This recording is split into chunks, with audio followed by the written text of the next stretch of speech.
Jai Hind Defense Aspirants, welcome back to my channel SSP Success. Today we are going to cover an important topic that is based on one nation, one election. Are they unconstitutional? This was the article that came in the newspaper. It's very important for your upcoming SSP and AFSP in terms of GD and election. So let's get started with our topic. See context है क्या। देखो former president के time पर जो committee बनाई गई थी ना किस चीज को लेके, वो वन नेशन वन इलेक्शंस को लेके। अब उन्होंने क्या किया है, उन्होंने अपनी रिपोर्ट देने के लिए अब इस कमेटी ने अपनी रिकमेंडेशन दे दी है। तो इस आर्टिकल में हम ये डिस्कस करेंगे कि क्या क्या रिकमेंडेशन दी गई और पूरा एनालिसिस करेंगे इन रिकमेंडेशंस का, राइट। अब ये जो हुआ है ना, देखो अमेरिका के फॉर्मर प्रेसिडेंट अब्राहम लिंकन ने एक बात बोली थी कि democracy is a government by the people for the people end of the people. अब इस स्टेटमेंट को अगर हम जस्टिफाई करें तो इसका मतलब क्या है। अब इस स्टेटमेंट का मतलब ये है कि हमारी जो भी गवर्नमेंट होगी ना उसे कौन इलेक्ट करेगा, उसे इलेक्ट करेगी जनता, और वो इलेक्ट होगी फ्री एंड फेयर इलेक्शन के हेल्प से। यानी फ्री एंड फेयर इलेक्शन किसी भी कंट्री के लिए सेंटर पिलर है। और इवन सुप्रीम कोर्ट ने भी फ्री एंड फेयर इलेक्शन को संविधान का बेसिक स्ट्रक्चर का पार्ट माना है। अब संविधान का बेसिक स्ट्रक्चर का पार्ट क्या है, इसे रिलेटेड जजमेंट 1973 में भी आई थी। सुप्रीम कोर्ट ने केशवानंदा भारती केस में कहा था संविधान के जो बेसिक स्ट्रक्चर है ना, जिनमें ये सारी चीजें हैं, federalism, free and fair election, इसे गवर्नमेंट नहीं छीन सकती संविधान को अमेंड करके भी। तो देखो फ्री एंड फेयर इलेक्शन जरूरी है किसी भी कंट्री के डेमोक्रेसी के लिए, और टाइम के अकॉर्डिंग उसमें चेंजेस भी होना चाहिए। हमारे कॉन्स्टिट्यूशनल रिजिड होते हैं और रिजिड होने के साथ साथ इनमें फ्लेक्सिबिलिटी भी देखने को मिलती है, राइट। सो अब क्या है कि ये इनमें फ्लेक्सिबिलिटी क्यों दी जाती है, सो दैट जो टाइम के साथ सोसाइटी के एस्पिरेशंस चेंज होते हैं ना, उसके हिसाब से कॉन्स्टिट्यूशन को अमेंड भी किया जा सके। तो कॉन्स्टिट्यूशन में फ्लेक्सिबिलिटी भी है एंड रिजिडिटी भी है। Rigidity meaning free and fair election, और थोड़ी बहुत चीजें फ्लेक्सिबल, मतलब रिजिडिटी इसको आप नहीं छीन सकते, ठीक है। और थोड़ी बहुत चीजें फ्लेक्सिबल भी दी गई है, दोनों चीजों है कॉन्स्टिट्यूशन में। अब बात करते हैं वन नेशन वन इलेक्शन के कॉन्सेप्ट पे, राइट।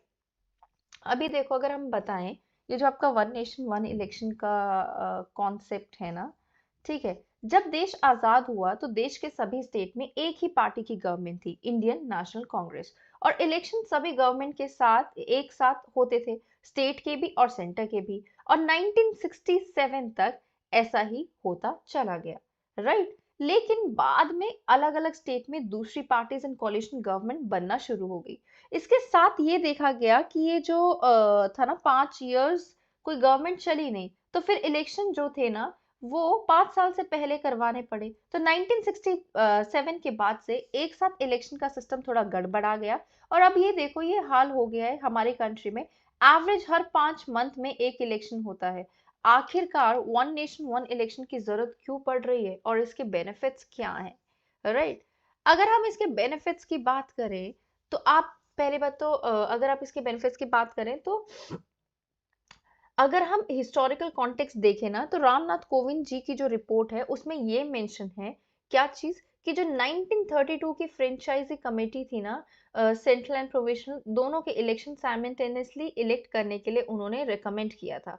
दूसरा पॉइंट ये है, सेकेंड जनरल इलेक्शन इंडिया में 1957 में कंडक्ट किया गया। तो उस टाइम भी कुछ स्टेट के इलेक्शन बाद में होने थे, लेकिन वहां पर हाउस को जल्दी डिसॉल्व करके एक साथ इलेक्शन कंडक्ट करवा दिए गए। फॉर एग्जाम्पल मैसूर प्रोविंस जो आज के टाइम पर कर्नाटका है, there is one point against one nation one election that is given, कि कुछ स्टेट्स का क्या होता है ना, कार्यकाल पहले ही खत्म हो जाता है। तो ये गलत है ना, राइटर कहते हैं पहले मतलब ऐसा है, हो चुका है 1957 में, लेकिन 1957 के बाद जब से साइकिल ब्रेक हुआ है साइमल्टेनियस इलेक्शन का, उसके बाद से तो इंडिया में मानो इलेक्शन मोड ही चलता गया। मतलब अब तक इंडिया में 406 इलेक्शंस हो गए, can you imagine, right. 406 elections के साथ साथ आपको ये भी देखने को मिलेगा कि एक टाइम पर सिचुएशन ऐसी थी कि 1971 से लेकर 1980 के बीच में 10 इयर्स में 14 स्टेट में 3-3 बार इलेक्शन कंडक्ट हो गए थे, और उड़ीसा में 10 सालों में 4 बार इलेक्शन कंडक्ट हो गए थे। लेकिन ये जो बार बार इलेक्शंस कंडक्ट होते हैं ना, उससे वोटर्स बहुत टायर्ड हो जाते हैं, राइट। सो बेसिकली ये कहीं ना कहीं वोटर्स टायर्ड हो जाते हैं। तो अब उसमें उसके अलावा भी देखते हैं कि इंस्टीट्यूशन और पैरामिलिट्री फोर्सेस पर दबाव आता है। किस चीज का दबाव आता है? इस किस चीज का दबाव आता है? मतलब चीज़ों को सही से बेटर गवर्नेंस के फॉर्म में या फिर चीज़ों को मैनेज करने के फॉर्म में हम कह सकते हैं, राइट। सो उन पे दबाव आता है और सबसे ज़्यादा इनफ्रीक्वेंट इलेक्शन की वजह से देश की इकोनॉमी पर फाइनेंशियल बर्डन पड़ता है। ठीक है, फाइनेंशियल बर्डन कैसे पड़ता है? 2019 के इलेक्शन में 60,000 करोड़ खर्च हुए थे। कुछ एक्सपर्ट्स का मानना ये है कि इंडिया के इलेक्शंस वर्ल्ड के सबसे ज़्यादा क्या है, एक्सपेंसिव इलेक्शंस है। और इतने एक्सपेंसिव है कि आप देख पा रहे हो 60,000 करोड़, इट्स लाइक ये कम पैसा थोड़ी है, राइट। सो कुछ इलेक्शन वर्ल्ड के सबसे इलेक्शन मतलब सबसे ज्यादा उसमें, और इसके बाद ऐसा देखा गया है कि बार बार इलेक्शन से कंट्री की जीडीपी रेट इफेक्ट होती है। गवर्नमेंट काफी ज्यादा एक्सपेंडिचर कर देती है और उसकी वजह से इकोनॉमिक एक्टिविटी होती भी है, like this is a positive context. But negative भी है इसका। देश की इकोनॉमी कंट्रीब्यूट तो हो रहा है और इससे जीडीपी एक्सपैंड भी होती है। बट अब आप राजस्थान का एग्जाम्पल देख लीजिए। इलेक्शंस हुए थे, ठीक है, वहाँ पे मॉडल कोड ऑफ कंडक्ट लगा था। सो रूटीन वर्क गवर्नमेंट का इम्पैक्ट होता है, और अभी कुछ टाइम पहले ही हुआ था, अब फिर से वहाँ पे राजस्थान में मॉडल कोड ऑफ कंडक्ट लगवाया गया और काम का प्रभावित होता है। अब टीचर्स को इंडल्ज कर दिया जाता है इलेक्शंस में, तो बच्चों को कौन पढ़ाएगा? बच्चों की स्टडीज को डिस्टर्ब किया जा रहा है ना यहाँ पे। रामनाथ कोविंद की जो रिपोर्ट थी ना, अगर मैं आपको बताऊं, तो उसमें ये बोला गया कि पॉलिटिकल मतलब 32 पॉलिटिकल पार्टीज जो है उस फेवर में है वन नेशन वन इलेक्शन के, और 15 पार्टीज जो है वो क्या कर रही हैं, they are opposing it, right. उसको क्या कर रही है, अपोज कर रही हैं। अब पैनल ने क्या किया, कंट्री का एग्जाम्पल दिया है वन नेशन इलेक्शन का कहाँ कहाँ पे हो रहा है, जैसे जर्मनी में इफेक्टिवली काम कर रहा है, बेल्जियम में और साउथ अफ्रीका में। अब हम बात करते हैं कि इसको इम्प्लीमेंट कैसे किया जाएगा। देखो, अगर ये रिकमेंडेशन तो दे दी, रिकमेंडेशन को अब इम्प्लीमेंट करने के लिए क्या करना पड़ेगा? अब हम देख लेते हैं। सबसे पहले तो पैनल ने वन नेशन वन इलेक्शन को 2019 के जनरल इलेक्शन से इम्प्लीमेंट करने को कहा है। तो यहाँ क्वेश्चन अराइज होता है, वो स्टेट जिनका टाइम पीरियड 2029 से पहले खत्म होगा, तो वो क्या उनका टाइम पीरियड एक्सपैंड किया जाएगा, और जिनका पहले ही खत्म हो जाएगा, पहले ही डिसॉल्व हो जाएगा, तो उनका क्या किया जाएगा?